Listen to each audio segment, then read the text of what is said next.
বেঙ্গল ভুটান সীমান্তের একটি জায়গায়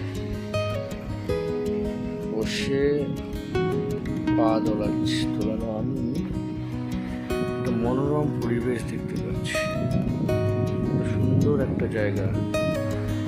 এটা বেঙ্গলের মাটি।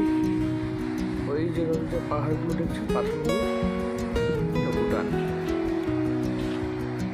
এই ছোট্ট নদীটাই শুধু ভাগ করে দিয়েছে ইন্ডিয়া এবং ভুটানের মধ্যে। অপূর্ব দৃশ্য।